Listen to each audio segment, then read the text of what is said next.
जय श्री कृष्ण प्रिय आत्मन। श्रीमद् भगवद गीता का आध्यात्मिक महत्व अपार है। ये ग्रंथ आत्मज्ञान, धर्म, कर्म और भक्ति के गूढ़ रहस्यों को समझाने वाला मार्गदर्शक है।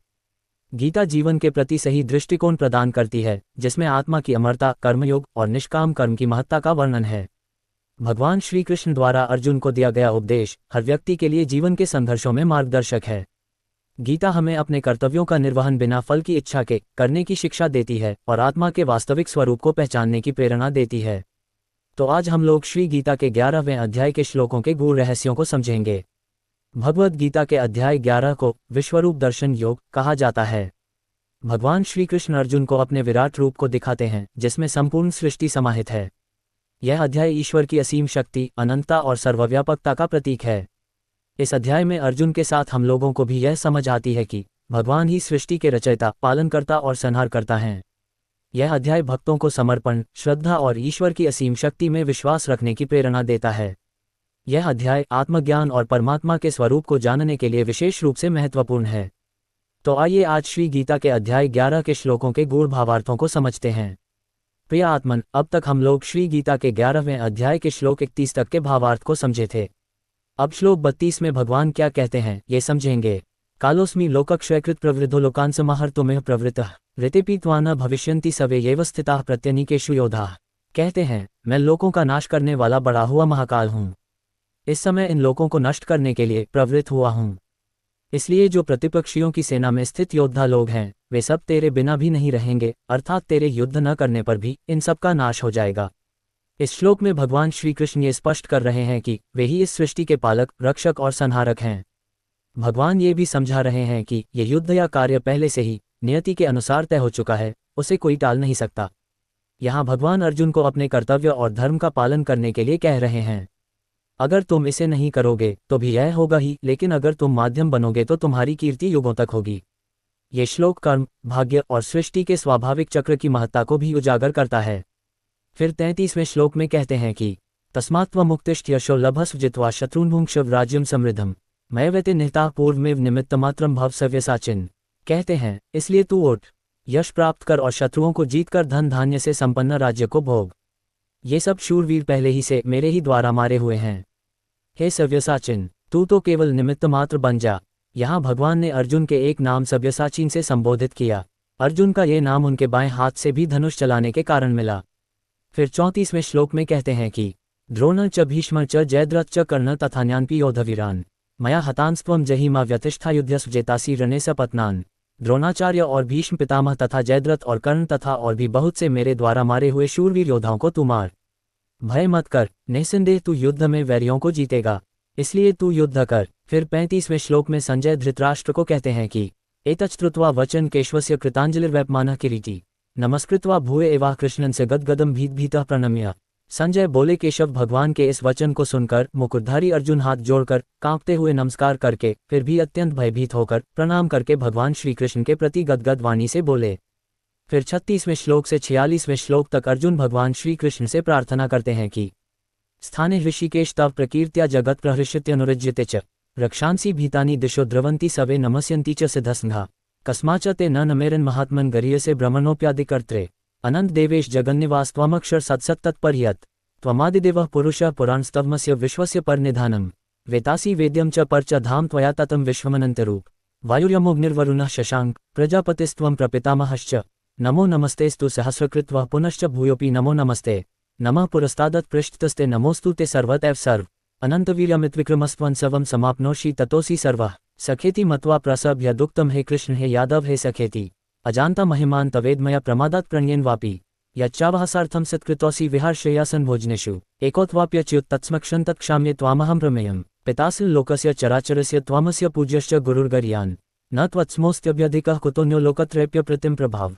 तस्मात् प्रणम्य प्रणिधाय कायं प्रसादये त्वामहमीश्मीड्यम् पितेव पुत्रस्य सखेव सख्यो प्रियः प्रियायार्हसि देव सोढुम् अदृष्टपूर्वं हृषितोऽस्मि दृष्ट्वा भयेन च प्रव्यथित मनो मे तदेव मे दर्शय देवरूपं प्रसीद देवेश जगन्निवास किरीटिं गदिं चक्रहस्तमिच्छामि त्वां द्रष्टुमः तथैव तेनैव रूपेण चतुर्भुजन सहस्रबाहो भव विश्वमूर्ते।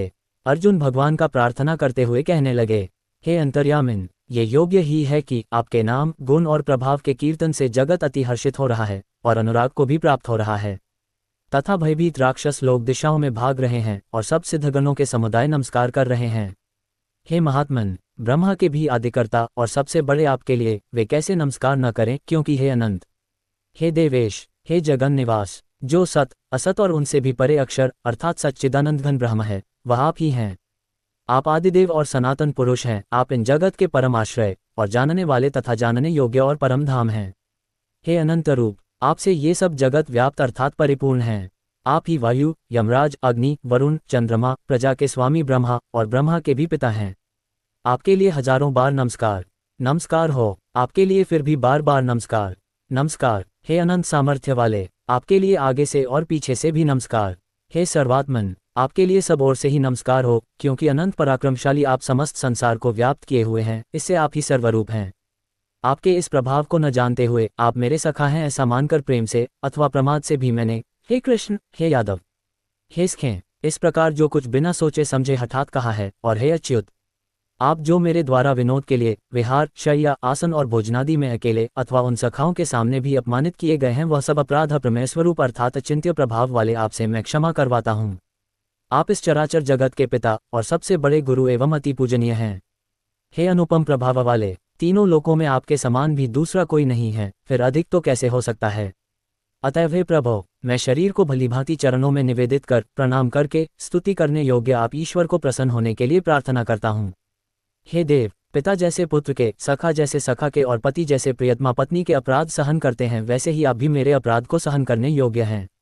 मैं पहले न देखे हुए आपके इस आश्चर्यमय रूप को देखकर हर्षित हो रहा हूँ और मेरा मन भय से अति व्याकुल भी हो रहा है, इसलिए आप उस अपने चतुर्भुज विष्णु रूप को ही मुझे दिखलाए। हे देवेश, हे जगन निवास, प्रसन्न होइए। मैं वैसे ही आपको मुकुट धारण किए हुए तथा गदा और चक्र हाथ में लिए हुए देखना चाहता हूँ।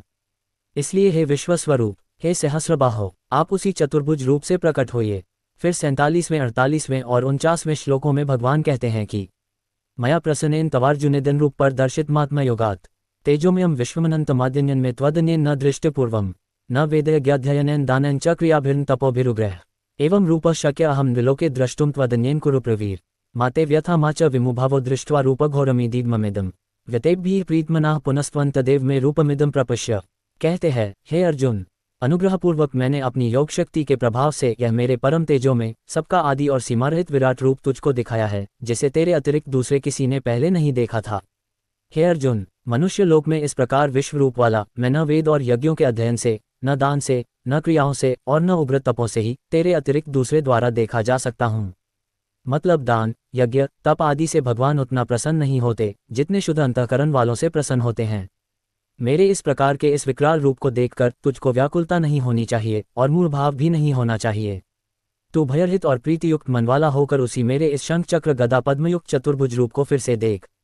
फिर 50वें श्लोक में संजय बता रहे हैं, इत्यर्जुन वासुदेवस्थोक्त्वा स्वकं रूप दर्शयामास भूयः आश्वासयामास च भीतमेनं भूत्वा पुनः सौम्यवपुर महात्मा। संजय कहते हैं, वासुदेव भगवान ने अर्जुन के प्रति इस प्रकार कहकर फिर वैसे ही अपने चतुर्भुज रूप को दिखाया और फिर महात्मा श्री कृष्ण ने सौम्यमूर्ति होकर इस भयभीत अर्जुन को धीरज दिया।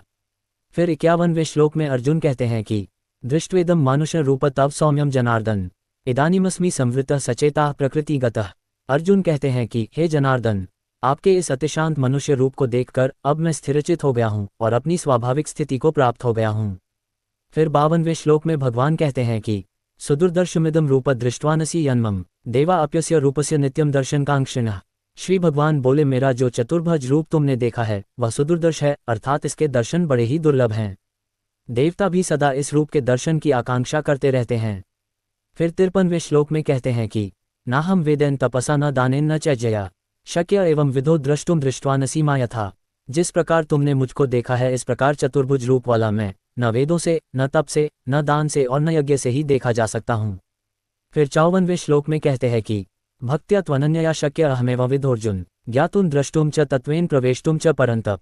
कहते हैं, परंतु हे परंतप अर्जुन, अनन्य भक्ति के द्वारा इस प्रकार चतुर्भुज रूप वाला मैं प्रत्यक्ष देखने के लिए, तत्व से जानने के लिए तथा प्रवेश करने के लिए अर्थात एक ही भाव से प्राप्त होने के लिए भी शक्य हूँ। और फिर 55वें श्लोक में कहते हैं कि मत्कर्म गृन्मत परमो मद्भक्तः संवर्जितः निर्वैरः सर्वभूतेषु यः स मामेति पांडव। कहते हैं, हे अर्जुन, जो पुरुष केवल मेरे ही लिए संपूर्ण कर्तव्य कर्मों को करने वाला है, मेरे परायण है, मेरा भक्त है, आसक्ति रहित है और संपूर्ण भूत प्राणियों में वैरभाव से रहित है, वह अनन्य भक्ति युक्त पुरुष मुझको ही प्राप्त होता है। सर्वत्र भगवत बुद्धि हो जाने से उस पुरुष का अति अपराध करने वाले में भी वैरभाव नहीं होता है, फिर औरों में तो कहना ही क्या है।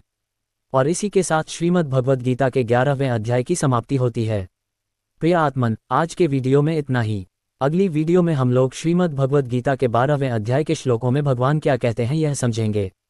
प्रिय आत्मन, अगर आपको आत्मा, परमात्मा या आत्मा साक्षात्कार के संबंध में कोई जिज्ञासा या विचार हो तो कमेंट कर जरूर बताइए। वीडियो को अपना प्यार और सहयोग दिखाते हुए लाइक और शेयर कीजिएगा, जिससे यह अनमोल गीता का ज्ञान ज़्यादा से ज़्यादा लोगों तक पहुँचे। और इसी तरह के और वीडियोस देखने के लिए चैनल को सब्सक्राइब भी जरूर कर लीजिएगा। धन्यवाद। हरि ओम तत्सत।